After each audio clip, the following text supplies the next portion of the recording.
What's up, squad? We back at him again, man, when they thought it was finna end. Thank y'all for riding with me. Where? You know you forever locked in with your boy Stories with V. At this time, you already know what I need y'all to do for me. Like, share, comment, and smash that subscribe button. Why? We're on the road to 100K. If you're new to the channel, welcome. Salute, man. It's about time y'all got here. I've been waiting on you, so sit back, relax. I got the rest of the show from here, man. To the one and only V Squad, salute from the bottom of my heart. You already know how I feel. We're going to continue to move. We're going to continue to mob. Because they know the movement, and ain't no squad like our squad, man. Because they don't mob how we mob. So we going to continue to push this movement out, man. We got to continue to spread this word. So make sure you like, share, comment, and you smashing that subscribe button. Also, tell a friend to tell a friend. Rush over here and tap in with us, man. We got everything they need going on. You can also support the channel through Cash App. It's listed right here. Challenge of the day. Let's see who will be the next one to shoot one of those in, man. So let's get into it. It's Mr. 3-Piece himself, man. What's going on with the squad today? How y'all feeling? Nice little Friday outside, man. Let's get a quick 3-piece and tap in and go enjoy the weekend, man. Let's roll. Story number one, we're going to take it inside the joint now. We got the whites now. The white boys, you know, they do their thing. They really migrate amongst themselves. They try to stay about the way. One of the good white brothers, for real, they come up on a good batch of smack. They catch it through the VI, whatever the case may be. So he got a little something that he hitting and holding on. He hit one of the good brothers. When it come time to pay, brother like, man, fuck you. I ain't paying you shit. You know what time it is, man. You knew that shit was took when you sold it to me.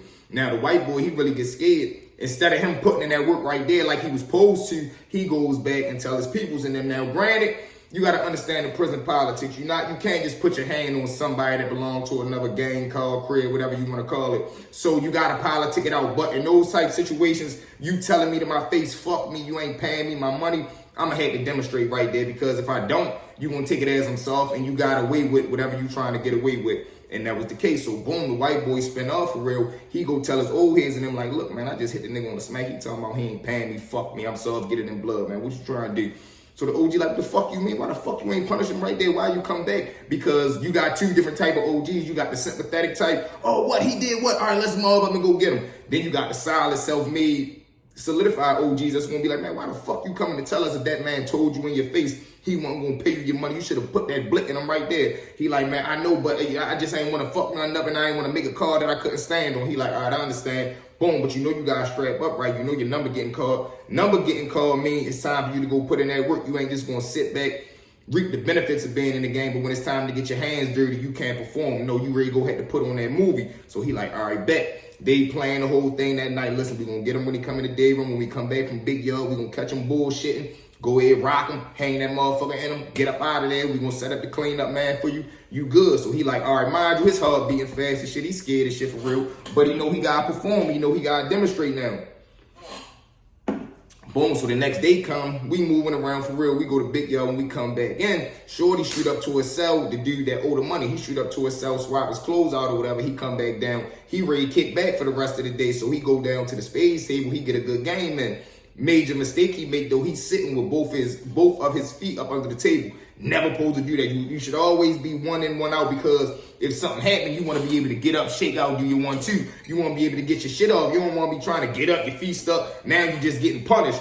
Boom, so they see him sitting right there playing cards. The white dude tell him, listen, play the wall, sneak around. Now, mind you, he's sitting right here at the table. He facing this way. Behind me where the pictures is, this is where the phone's at. So the white dude's telling him, play the wall, get behind him, act like you act like you on the phone, come up off the phone and just hang that motherfucker in him, wear him out. So the white boy like, all right, granted, he's scared, so keep that in mind. Boom, but he do what he told. He play the wall. He get to creeping around. The dude that owe the money, he ain't paying no mind because he looking shorty is no threat. And he feel like, man, he ain't been did nothing, so he ain't gonna do nothing.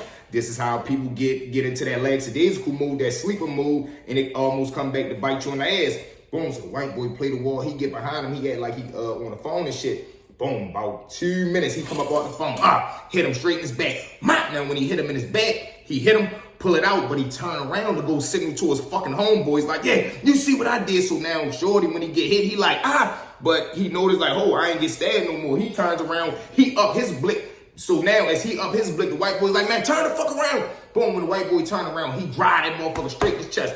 Man, when he hit him, the white boy get to screaming and hollering. He dropped his knife that he got in his hand. The black dude get to working him all the way to the ground. Man, bitches, you crazy. I'm talking about, man, he going off. CO, she right there. I told y'all because the way that the bubble is, The bubble faces the whole day room, so she's gonna see everything. So she writing in the logbook. She look up and just see Shorty working. I'm talking about putting in overwork on the white boy. She hits the buzzer. You hear the alarm go off. Boom, about 2 minutes because it take them some time to get the goon squad and them ready to even hit the till. Boom, they suit up, come in. You hear the Sally Port door over.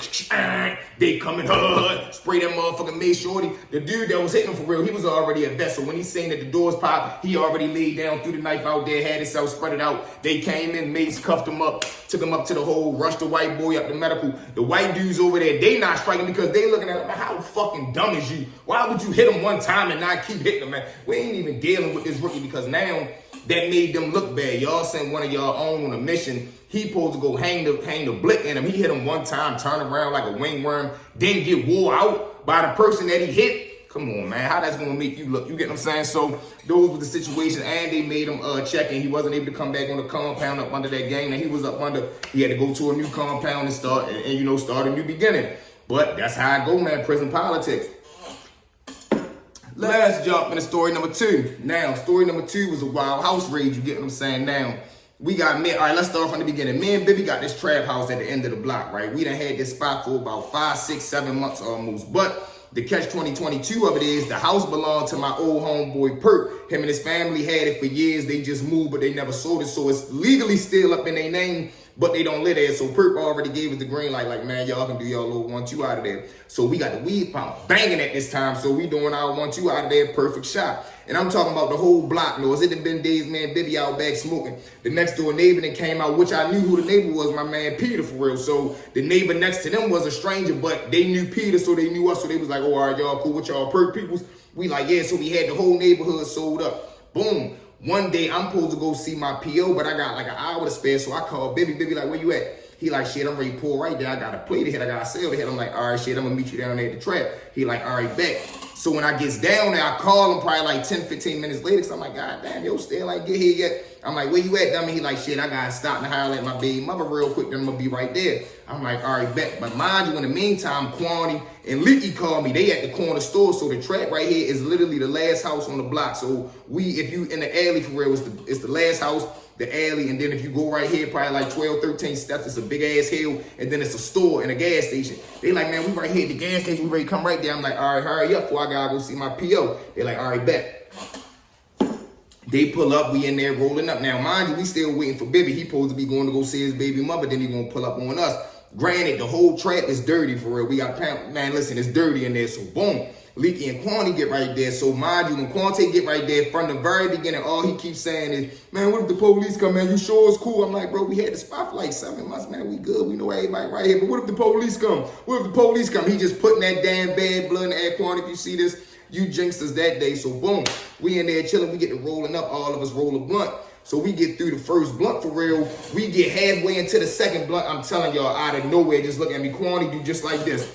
Stand up, like running towards the front door. I'm like, what the fuck going on? Only thing he say is police. When he say police, I'm sitting right here, Kwani right here. So he done got up, walked off. It's me, Leaky. When he say police, Leaky jump up out his chair like he ready to run to the door. I put my hand on his chest. I'm like, chill, that's not the police. But as I'm saying it, I lean up just like I'm is. I look through the window, I see 2 police creeping and I see their badges. I'm like, oh shit, that is them.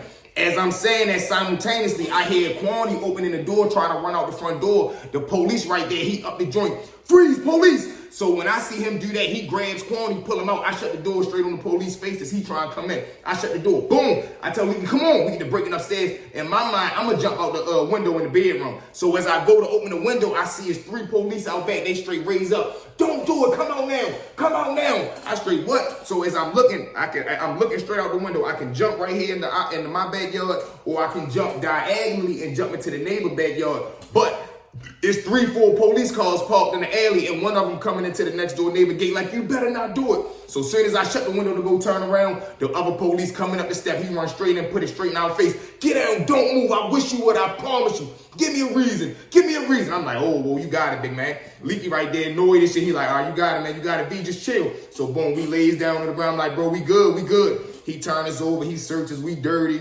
They go ahead and get everything up off of us. So now when we come downstairs, They done got Kwani up off the porch. They bringing him in. They searches. We all dirty. Like, yeah, man, y'all getting booked for, they tell us our charges, distribution, CDS, this, that, and the third, trespassing because we was in the vacant and shit. I'm like, man, y'all people crazy.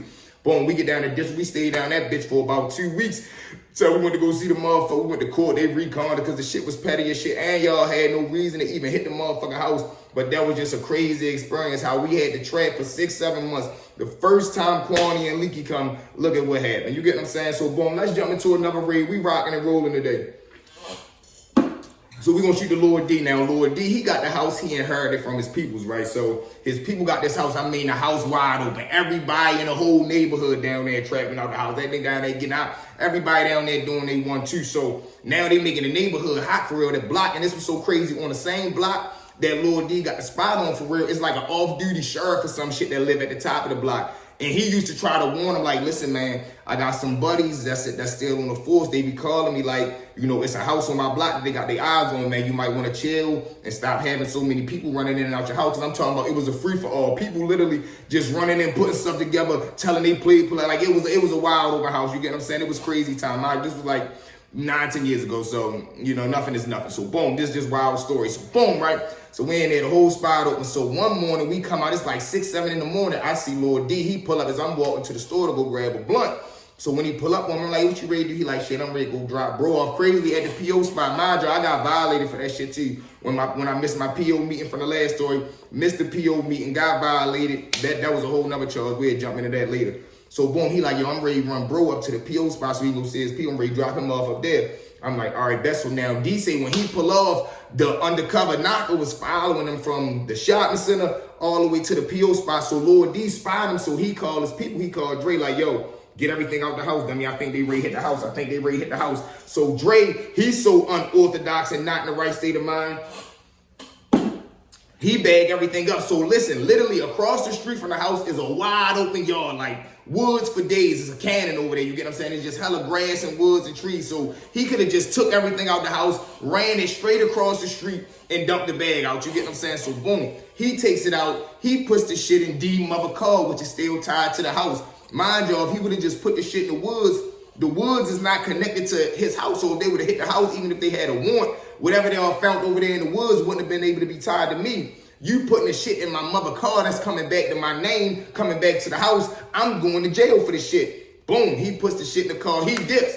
About 10 minutes later, you just see 9-10 police cars coming from the top and the bottom of the street. They pull up front, they jumping out, they hit the door. Boom, now when they hit the door, Pooda in there, I think Mac is in there, and I think Robin there, so they tried to break out the back door. Simultaneously, as they try to run out the back door, the police hitting the back door. So literally, as they try to run out the back door, the police putting the boot to the back door. So when he knocked the door off the hinges, Dre running face first into the door.